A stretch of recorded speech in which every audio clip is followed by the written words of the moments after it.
Bienvenidos a una nueva edición del seminario sobre política internacional. Hoy día vamos a desarrollar el tema número 2 de 4 temas que hemos planificado para este mes. Este tema número 2 se titula El conflicto Israel-Palestina, origen y proceso de esta guerra que se viene desenvolviendo actualmente de una manera bastante cruenta, pero que tiene un origen, tiene una raíz, tiene una explicación histórica, económica, social, geopolítica, que vamos a tratar con el sociólogo Julio Roldán, al igual que el miércoles pasado nos acompañó para tratar el tema de la guerra entre Rusia y Ucrania. Así que vamos a dar la bienvenida a Julio Roldán para poder iniciar con nuestra segunda sesión del seminario Política Internacional. ¿Cómo está, estimado Julio Roldán? Buenas noches allá en Alemania. En términos generales, bien, un poquitito, sigo resfriado, pero son hechos pasajeros que seguramente consecuencia del clima en algunos días ya debe desaparecer. Así que eso es, y estoy a disposición de las preguntas que tú deseas plantear. Muy bien, perfecto. En la misma línea que desarrollamos la primera sesión del conflicto Rusia y Ucrania, hoy día nos toca abordar lo que es el conflicto Israel-Palestina. ¿Cómo entenderlo? ¿No? Obviamente es una guerra asimétrica, ¿no? Totalmente, bastante desigual, pero ¿cómo caracterizarla? ¿Cómo conceptualizar a este conflicto que ha sido cubierto por muchos medios de comunicación en las primeras semanas, pero que ya últimamente se han olvidado, lo han dejado ahí, ya no es noticia recurrente, ¿no? Y obviamente este conflicto Israel-Palestina nos lleva a preguntarnos, recurrir constantemente a la historia, saber cuál es el origen de este conflicto. Y creo que por ahí podríamos empezar, ¿no? ¿Cuál es el origen de este conflicto? No ha empezado el año pasado, no empezó con el lanzamiento de algunos cohetes, de algunos misiles de uno hacia otro país, no. Creo que allí usted es el analista político indicado para poder explicarnos, remontar a la explicación histórica de este conflicto, estimado Julio Roldán. En este caso sería la primera pregunta, ¿no? Acerca del origen de este problema en el cercano Oriente. Antes de entrar en el tema propiamente dicho, yo quisiera plantear dos o tres cuestiones previas. En primer lugar, desde el punto de vista filosófico, ideológico y político, yo me encuentro en el otro extremo, en el otro, en el otro extremo de lo que plantea, de lo que levanta a Hamas. A la vez, también hay que subrayar que estoy en el otro extremo, en el mismo nivel, en el plano ideológico, filosófico y político, de lo que plantea esa ideología que orienta el Estado de Israel, es decir, el sionismo. Hecha esta aclaración, vayamos a las dos aclaraciones posteriores. En principio, hay que tomar en cuenta que en Europa especialmente hay un antijudaísmo histórico, que en un momento dado lo comienzan a llamar antisemitismo. Y yo podría mencionar que hay tres etapas claramente diferenciadas de este antijudaísmo histórico. La primera etapa comienza en los primeros años del Imperio Romano, cuando de a poco los cristianos se convierten en iglesia oficial del imperio y comienzan a perseguir a los judíos con el argumento que ellos han matado a Jesús, a su Dios. Luego tenemos que en la Edad Media hay también un antijudaísmo, sobre todo con lo que tenía que ver con las enfermedades y las pestes. Los judíos tienen por costumbre siempre lavarse las manos antes y después de comer. Es decir, la higiene es un tema central en su vida, en su cultura. ¿Y qué es lo que sucedía? La mayor parte de las enfermedades y pestes en la Edad Media tenían que ver con esto. Por lo tanto, los que menos morían en esas condiciones eran los judíos. ¿Y qué decía la gente común y corriente que veía esta situación? Ah, es que los judíos no mueren porque ellos tienen cierto pacto con el diablo. Miren su cara, su nariz, su forma de actuar. Es decir, el judaísmo, el antijudaísmo religioso se convierte en un antijudaísmo étnico, podríamos decir. Luego, a fines prácticamente del feudalismo, cuando entramos al Renacimiento, hay todo un fenómeno en que al judío común y corriente no se le permitía comprar bienes raíces. Incluso todavía no se le permitían estudiar profesiones clásicas, por ejemplo, como medicina o, disculpa, o derecho. ¿A qué se dedicaban ellos? Se dedicaban principalmente a, al comercio. Y como el comercio va a tomar una importancia de primer grado con el desarrollo del capitalismo, entonces ellos son los que tienen mayor práctica en el comercio y por lo tanto también en la especulación, también en esos menesteres que tiene que ver con el capitalismo.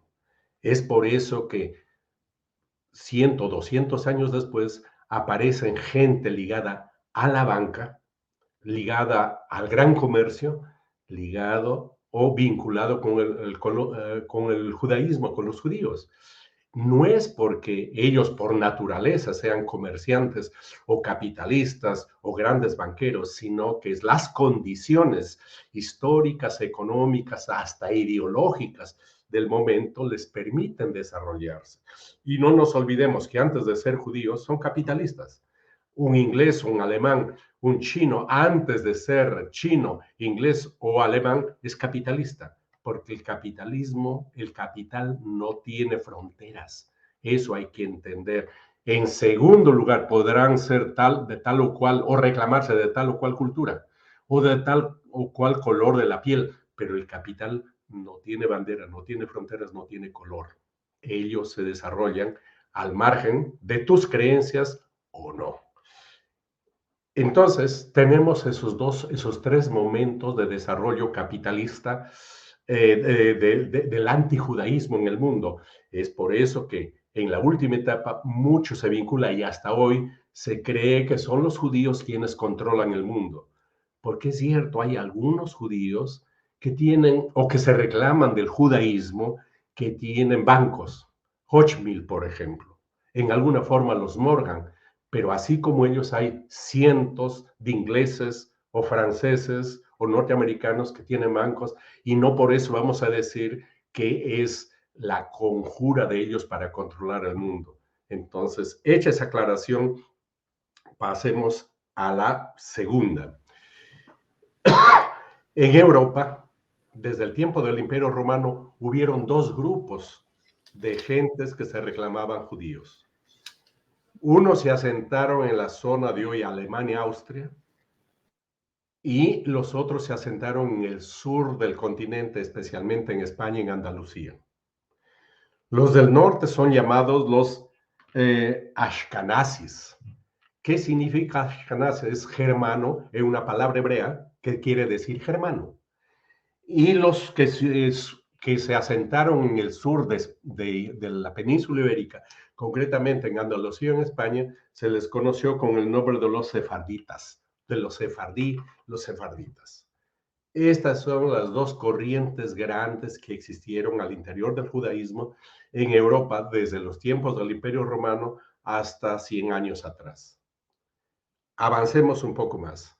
De este grupo asentado en Europa, la Europa central, concretamente en Alemania, Austria, se han dispersado hacia Polonia, Ucrania, Rusia y han echado, como diríamos, raíces en esa zona, mientras que otros grupos se han quedado en esta zona de lo que es Austria, Alemania, Suiza y han comenzado a desarrollar el proceso del capitalismo, dentro de ellos sobre todo ligados al comercio y a la banca, mientras que los otros tenían una orientación un poco más ortodoxa y a pesar de todo les permitieron desarrollar y comprar algunas propiedades. estamos más o menos a fines del 800. Pero ¿qué pasa? Acá quiero engarzar con lo siguiente. No nos olvidemos que el capitalismo tiene su proceso. Y uno de los procesos fundamentales es cuando la economía de libre concurrencia va a ceder a la aparición de los monopolios. Es decir, el capital industrial en unión con el capital bancario van a dar origen al capital financiero. ¿Y ese capital financiero qué implica? Implica el imperialismo, implica el nuevo colonialismo, es decir, hay que desarrollar ese capital fuera de Europa y llevar a otras partes del mundo. La manifestación más clara de esta es, por ejemplo, que en 1885 se reunieron las 6 potencias más importantes de Europa y se repartieron África. Como se dice, con escuadra y lápiz sobre una mesa se repartieron de la manera más simple África, tomaron cada uno su posición. Este fenómeno se comienza a dar también en el Medio Oriente. Es por eso que en 1916, en cuanto estamos viviendo la Primera Guerra Mundial, Inglaterra, Francia y en alguna forma Rusia, aunque ya estaba debilitada por el problema de la guerra, ¿qué hicieron? Se repartieron el Medio Oriente de igual manera, con regla y lápiz. Prácticamente se dividieron esto para mí y esto para ti, sin tomar en ningún caso los intereses de la población nativa y tampoco, por último, las fronteras geográficas naturales. Entonces nosotros estamos viendo que en esos años es cuando aparecen 2 proyectos al interior de los judíos. Unos que planteaban, y es cuando aparece la creación del Estado-Nación. Es decir, si Italia con Garibaldi ha conquistado o ha unificado Italia, 1870, 60, perdón, 1871, Alemania ha sistematizado y ha formado el Estado-Nación, el segundo imperio con Bismarck en Francia, en París. Entonces, hay toda una etapa de querer formar algo así como una moda del Estado-Nación, porque el capital necesitaba del Estado-Nación. El gran capital necesitaba el Estado-Nación. Es por eso que se comienza a plantear la cuestión judía y el problema nacional. ¿Cómo solucionar el problema del judaísmo? Al interior del judaísmo hay 2 corrientes.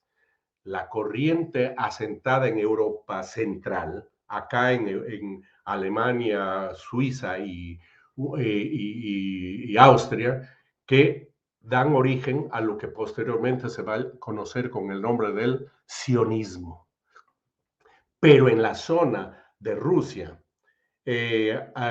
Polonia y Ucrania aparece el boom, es decir, una liga de judíos que no proponen un Estado. La gran mayoría de los dirigentes del boom son comunistas, son marxistas. Es decir, ellos propugnaban el comunismo a nivel internacional. Nosotros somos un pueblo sin Estado y el proletariado tampoco tiene patria. Reclamaban ellos la lucha por un Estado mundo, es decir, por una sociedad donde no hay estados, que no haya países. Eso es lo que propugnaba el boom, el grupo especialmente en Rusia, en Ucrania y en Polonia, mientras que el grupo que se desarrolla, el sector que se desarrolla acá en Austria, en Suiza y en Alemania propugnaban el sionismo, generan esa ideología que es el sionismo en base al Estado-Nación, y para esto tenían que buscar una tierra. Se habían planteado Argentina, se habían planteado Uganda y se habían planteado Palestina. Predominó la idea de Palestina. ¿Por qué? Porque ellos se consideran por lo menos un grupo, algo así como el pueblo elegido, sencillamente. Somos el pueblo elegido. Y la tierra prometida está no en Argentina, no está en Uganda, está en Palestina. Por lo tanto, se comienza a desarrollar la idea del plan de regresar a Palestina o de ir a Palestina, porque la mayor parte de esta gente han pasado 2000 años de palestinos o de la zona en la cual supuestamente nacieron, no tienen nada, incluso prueba de ello es que todos son blancos y hablan los idiomas de los países donde ellos han nacido. Y termino diciéndote, al interior incluso de los sionistas, había tres sectores. El que predominó fue el que definitivamente, apoyados por los ingleses, especialmente por el capital inglés, por el proyecto económico colonial blanco europeo, especialmente inglés, terminaron yendo a la zona de Palestina, pero ya comenzaron desde 1880-85. Es decir, ha habido oleadas de migrantes que han ido a ocupar esas tierras. Y lo que sucede en el año 1947 simplemente es la culminación de todo eso. No es que recién había comenzado, ya había gente que han ido desde 1885 en distintas oleadas a ocupar esas tierras. Finalmente, decía que al interior del sionismo había también tendencias. La tendencia que predominó fue la que acabo de mencionar. Luego había la tendencia, por ejemplo, de Martin Buber. Él decía que sí, hay que ir a Palestina, pero no a fundar ningún Estado. Tenemos que formar comunas. Él se consideraba socialista y esas comunas deben ser la base no de ningún Estado, sino de un autogobierno más o menos cooperativo. Y la base de eso deben ser los kibbutz. Esa era la idea de él. Y había otros, como algunos de la escuela de Frankfurt que conocieron ya en esos tiempos. Horkheimer, por ejemplo, dice abiertamente: el día que Israel los judíos forman un Estado allá en Palestina, ese día terminó como proyecto humano histórico y se convierte en un Estado tan igual como los otros, un Estado imperialista, un Estado colonial, un Estado de dominación y control. Espero no haberme extendido mucho, pero era necesario dar esta visión para que nuestros escuchas tengan una ubicación mucho mejor del problema que se está viviendo en estos últimos tiempos. Desde luego, no, totalmente de acuerdo, me parece muy bien, estimado Julio. Justamente usted ha dado un ángulo, ha presentado un ángulo que comúnmente no se toca, no se habla de esta otra corriente judía cercana al socialismo, al proyecto de construir, obviamente, una revolución proletaria. Se habla de los judíos en general, muchas veces, claro, sobre todo de la rama imperialista, de esa facción que promueve el Estado de Israel, que finalmente es el que se ha impuesto en el cercano oriente y esa es la facción que ha conducido a este conflicto, a esta guerra con los estados árabes vecinos, porque también hay otro problema, ¿no? Ese problema que al formarse el Estado de Israel en 1947, cuando ya se da esta fragmentación territorial, y donde también se ve la mano, ya no solo de Inglaterra, de Francia, que son las viejas potencias, sino de la nueva potencia que ha dejado la Primera y la Segunda Guerra Mundial, que es Estados Unidos. Ahí, a través de la ONU, ya hay una participación directa en la formación de Israel. Podemos incluso decir que es un enclave, es una punta de lanza del imperialismo estadounidense, la formación de Israel. Y más allá del aspecto de la religión, que algunas veces se muestra aquí, sí, es un odio entre musulmanes y judíos. Ese odio es inventado más que nada, ¿no? Ese problema cultural religioso es un invento contemporáneo. Pero aquí los intereses del imperialismo, tanto estadounidense como de esta línea sionista, son causantes del actual conflicto que podemos ver hoy en día. Entonces, haríamos una pregunta similar a la sesión número 2, ¿no? ¿Quiénes ganan? ¿Quiénes están ganando en esta guerra? ¿Quiénes pierden? ¿Qué intereses hay detrás de este conflicto que ya tiene pues sus 80 años prácticamente, Julio Roldán? Antes de entrar, es bueno hacer claramente la diferenciación.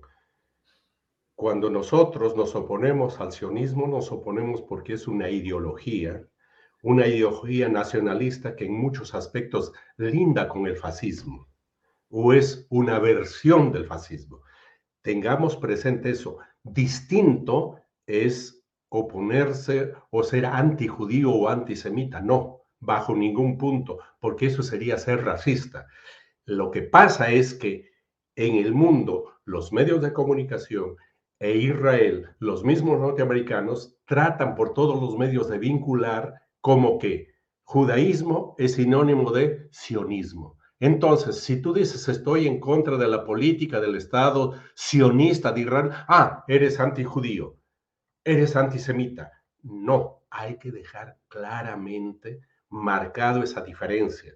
Es como decir, yo estoy en contra de la ideología del Estado Nacional Socialista. Eso no quiere decir que estoy en contra de los alemanes, porque hay alemanes de izquierda, comunistas, progresistas, liberales, homosexuales y todo, que los nazis les mataban por su condición de tal. Entonces, en este caso, reitero, hagamos la aclaración y que quede bien claro que separemos claramente lo que es el sionismo como ideología y como una política que orienta a un Estado colonial, a un Estado racista en esa zona del Medio Oriente, de lo que es el judaísmo. Claro, acá también hay que ver qué es el judaísmo, pero lo que fuera, sencillamente hay que hacer esa diferenciación.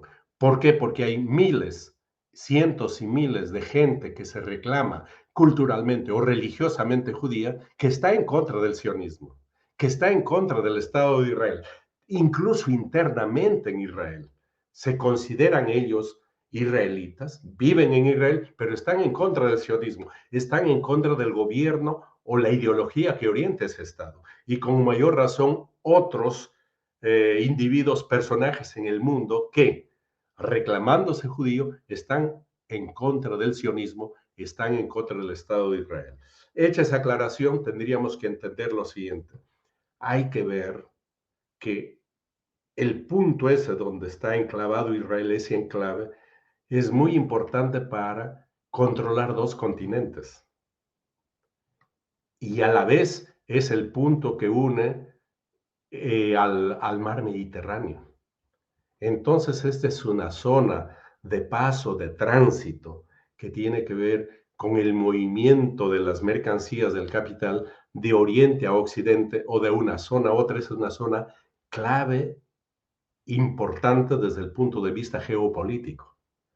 Por lo tanto, cuando Inglaterra veía eso en los años 1800, a fines del 800, ellos lo veían con esa perspectiva.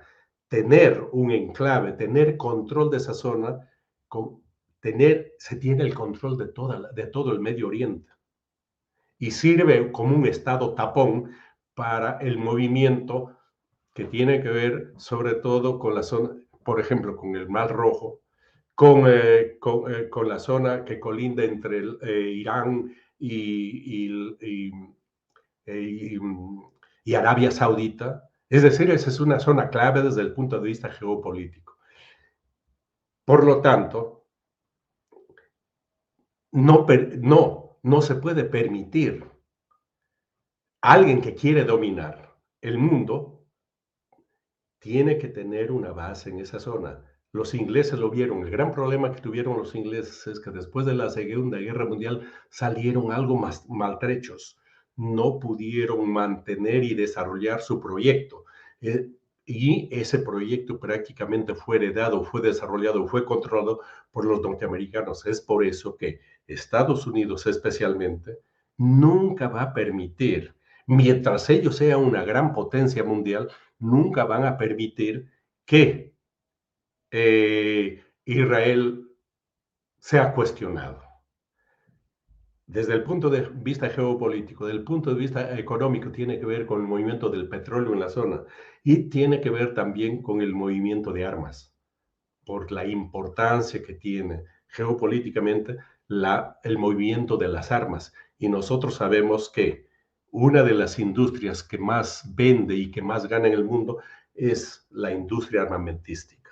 En estos 2 últimos años, en la guerra en Ucrania y con la guerra acá en el conflicto en el Medio Oriente, Israel-Palestina, sencillamente las ganancias de la industria armamentística ha crecido tanto que solo en este tiempo han ganado lo que no han ganado desde el fin de la Segunda Guerra Mundial.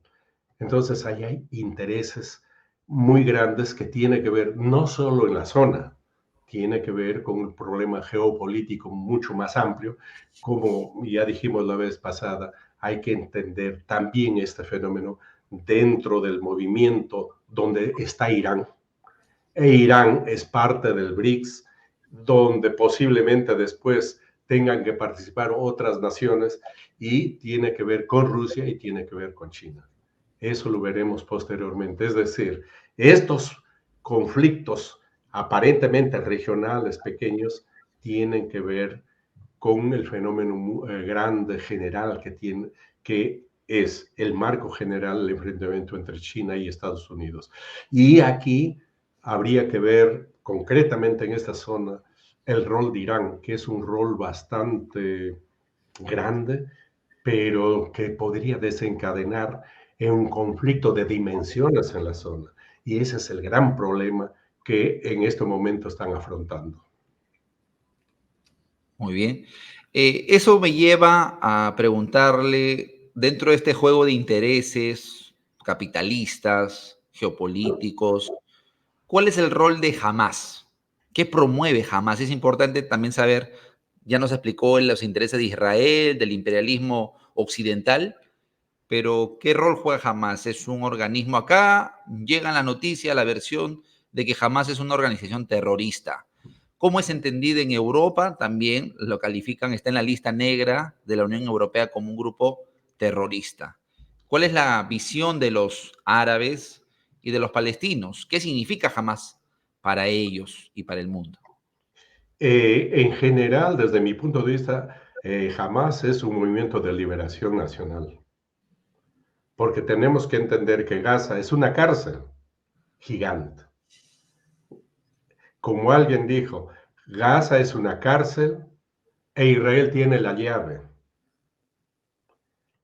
En esas condiciones, tenemos que entender, sí, no hay ningún otro grupo.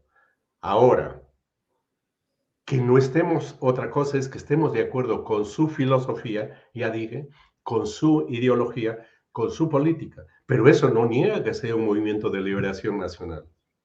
Y así lo ven la gente de Gaza, y así lo ven muchos otros pueblos del mundo, y especialmente de los países árabes.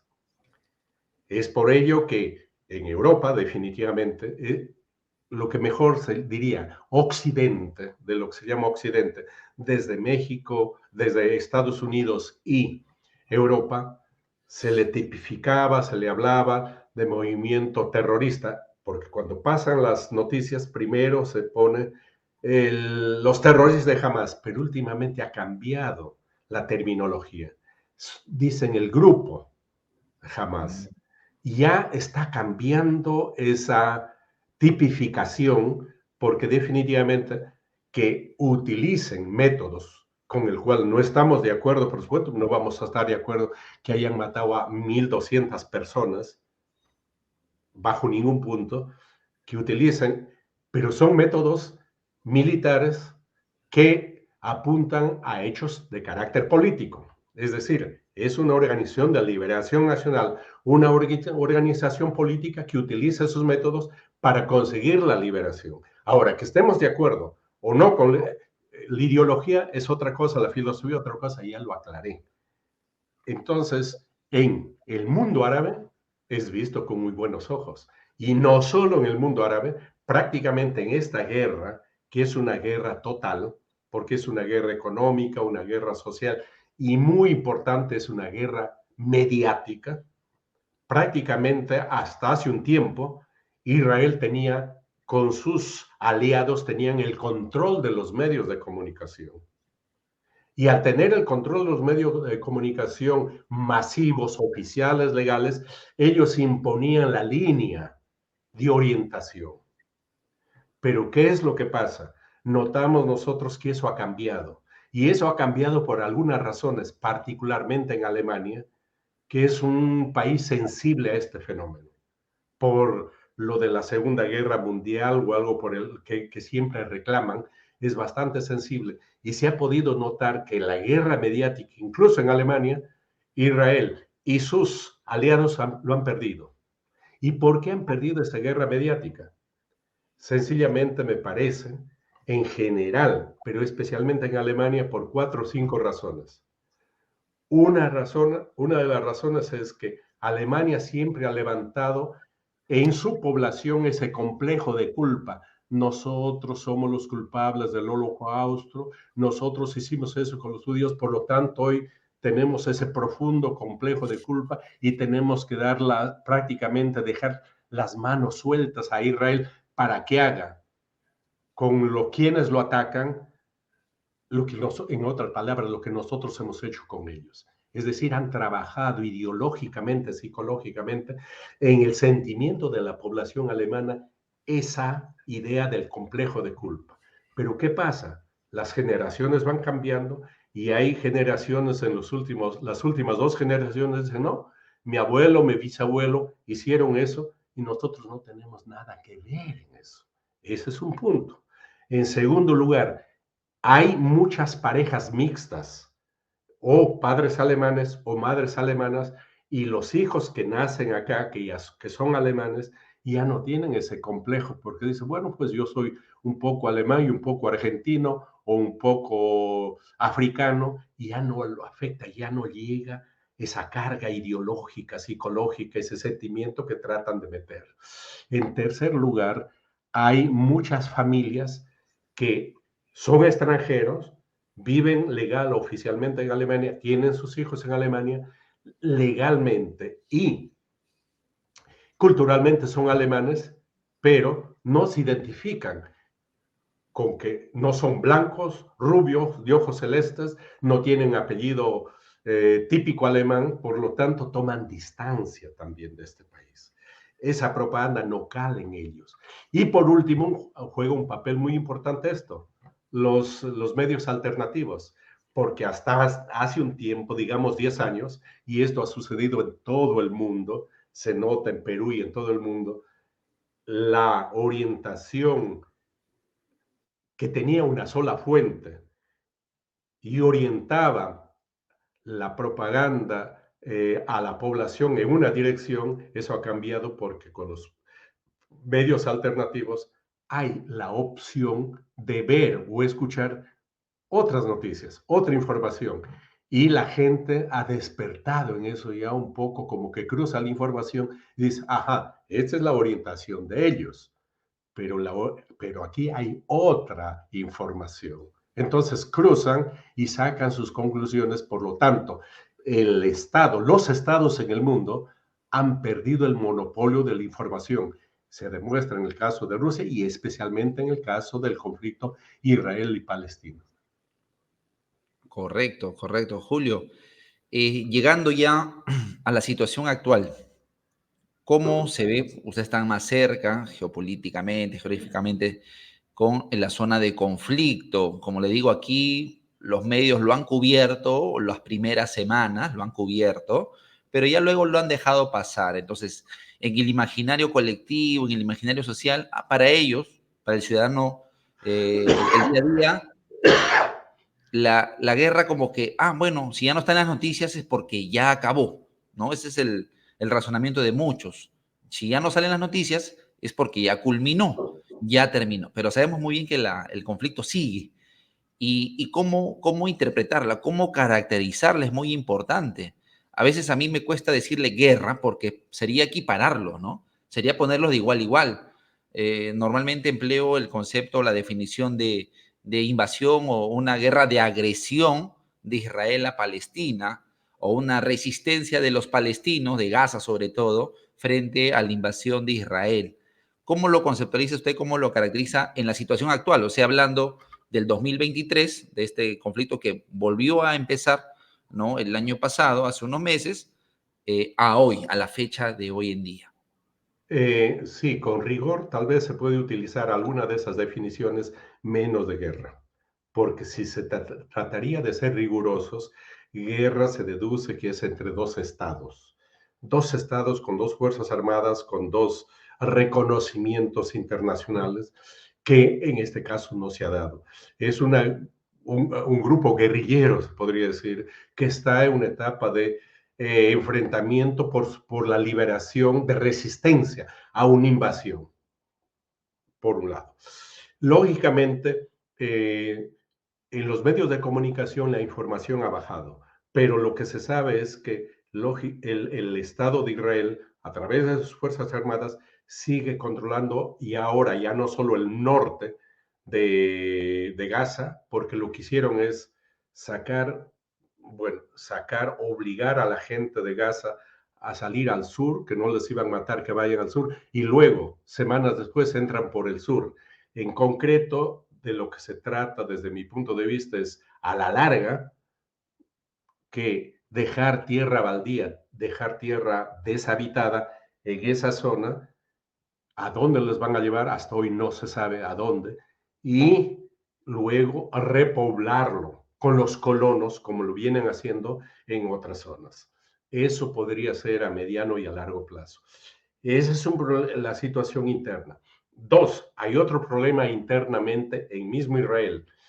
El poder judicial, lo que equivaldría al poder judicial, ha rechazado una ley del gobierno para poder modificar ciertos principios que prácticamente lo llevaban, como ellos dicen, a una dictadura. Entonces, ahí hay problemas porque antes que se inicie, antes del 7 o 8 de octubre, prácticamente el gobierno de Netanyahu estuvo a punto ya de caer.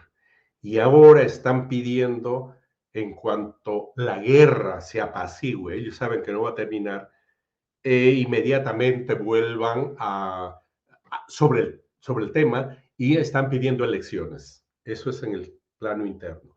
En el plano externo hay dos temas que están llamando la atención. Es el problema de Hezbollah, porque ayer mataron al representante, uno de los representantes de Hamas en Líbano. Entonces, hoy viene el problema con Hezbollah. No se sabe todavía cuál va a ser la reacción. Hoy día dijeron que iba a hablar el jefe de Hezbollah. ¿Qué va a pasar? Van a comenzar un enfrentamiento y Hezbollah es otro nivel, no es Hamas. Ellos tienen otro nivel de entrenamiento, un nivel muchísimo mayor de contingente y además el tipo de armas que tienen es distinto. Entonces, por ahí hay otro problema. Y el problema mayor que podría traer esto es un enfrentamiento con Irán. Ahí sí la cosa es sumamente seria. ¿Por qué? Porque recordemos cuatro o cinco cosas respecto a Irán. Es un país que tiene casi 100 millones de habitantes. Es un país muy grande. Y en este tipo de guerras, la población juega un papel muy importante. En segundo lugar, Irán tiene una tradición, fue un gran imperio. Ellos todavía reclaman esa tradición del imperio persa. Eso, en momentos dados, tiene mucha influencia. En tercer lugar, ellos vienen de una guerra de hace algunos años que duró casi 10 años, de la guerra con Irak. Saddam Hussein era el hombre de Occidente, era la niña de los ojos de los Estados Unidos, de los alemanes, de todo Occidente, para terminar con el ejército de Irán y no pudo. Duró 9 años esa guerra. Entonces viene un ejército fogueado en guerra, tienen esa experiencia de guerra.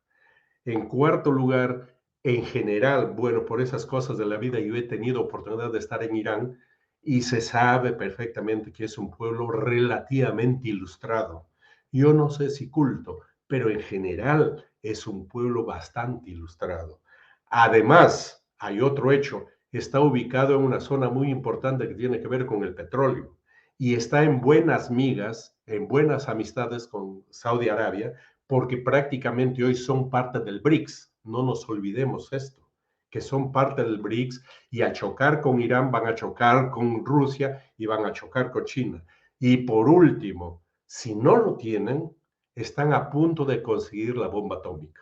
Entonces veamos que Irán es otro calibre. Irán es otro nivel. Eso no es Hezbollah, no es Hamas. Van a entrar en una situación sumamente difícil.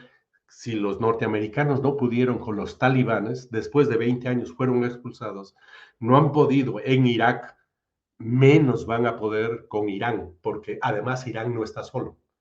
Entonces, esperemos que esto no escale, esperemos que no llegue a ese nivel, porque eso implicaría una situación de guerra en toda una región, porque allí va a tener que entrar Turquía y otros pretendientes de querer ser eh, poderes regionales y podría ser las primeras bases para una tercera guerra mundial. Esperemos que no. Eso es lo que tendría que decirte. Correcto. Y ya por último, para acabar, ya que mencionó un escenario de posible tercera guerra imperialista, ¿qué papel juega aquí China, esta nueva potencia mundial? China políticamente no se ha pronunciado al respecto o sí lo ha hecho y ha sido muy tibia, no sabría al respecto. ¿Qué información tiene usted? ¿Qué papel ha planteado China, Rusia? ¿Cómo ven ellos, que están también muy cerca, ese conflicto ahí? No han tomado posición, ¿cierto? No han tomado posición, no han querido chocar con Sí, Israel. sí, han tomado una posición de crítica, Ya, no de condena, pero de crítica a Israel. ya, Más Rusia, China menos, es que hay que, y eso lo vamos a tratar en el último o en el siguiente, China, por una serie de razones, juega a la teoría del tiempo. Ellos saben que el tiempo juega a su favor. Entonces, ellos están viendo desde las alturas, a la distancia, y que ver cómo la mesa de ajedrez, cómo los peones se van moviendo, porque ellos saben perfectamente que la lucha final, el enfrentamiento final va a ser con los norteamericanos, y esta es una situación que tanto a unos como a los otros les está rompiendo la cabeza para ver qué se puede hacer. No quiero darte datos más porque esto lo voy a guardar para la próxima reunión y además eso es parte de un libro que yo estoy escribiendo sobre el tema. correcto, correcto. Muy bien, Julio Roldán, ha sido hoy día nuestra segunda sesión sobre política internacional del seminario que hemos titulado justamente de la misma manera, con el tema del conflicto Israel-Palestina, origen y proceso, ¿no? Y nos ha dado también la perspectiva y cuál es la situación actual.